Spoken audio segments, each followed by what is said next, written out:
musique et enthousiasme populaire, le Tadjikistan fête Nowruz. On célèbre ainsi le nouvel an du calendrier zoroastrien, le premier jour de l'année nouvelle qui commence avec l'arrivée du printemps. C'est la fête traditionnelle des peuples iraniens.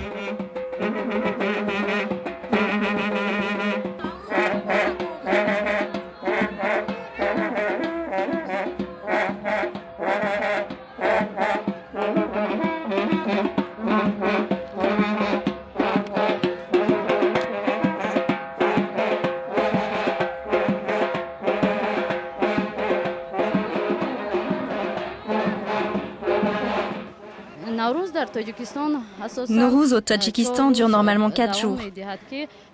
Dans tout le pays, les gens dansent, chantent et rendent visite à leurs familles. Ils vont à la campagne et ramassent des fleurs. C'est ça Nowruz au Tadjikistan.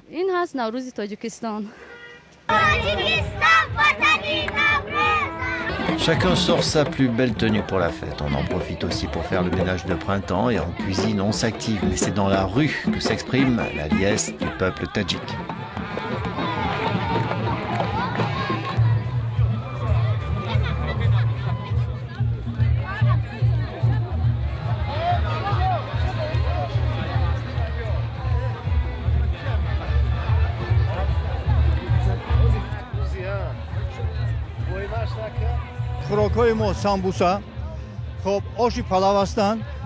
Nos plats traditionnels pour Nowruz, ce sont les sambouseks, la soupe, du riz, du poisson. On mange du poulet, de la volaille, ainsi que d'autres plats nationaux.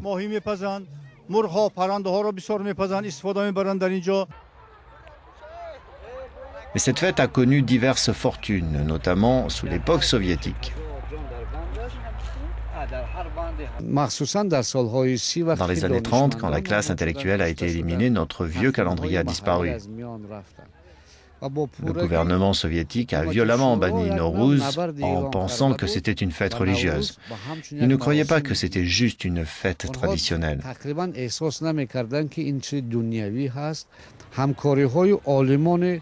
Il est très important que les intellectuels et les responsables culturels afghans, iraniens et tadjiks coopèrent pour faire la promotion de Nowruz. On doit aussi inclure l'Azerbaïdjan, l'Arménie, la Géorgie, parce qu'elles faisaient aussi partie de l'Empire perse.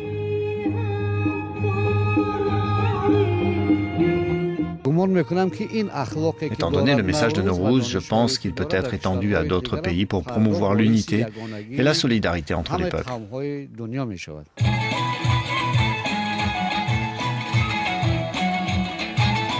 En Iran et en Afghanistan, on célèbre Nowruz pendant 13 jours. Au Tadjikistan, il s'agit plutôt de 5 ou 6 jours de fête. Ce week-end, une grande fête va réunir les présidents iraniens, afghans, pakistanais et d'autres leaders de la région.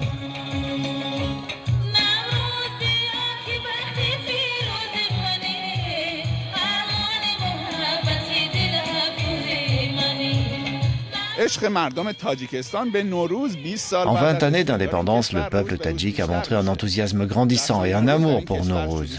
Les festivités ont déjà commencé et se poursuivront jusqu'à dimanche par une cérémonie avec 600 invités venus d'une trentaine de pays.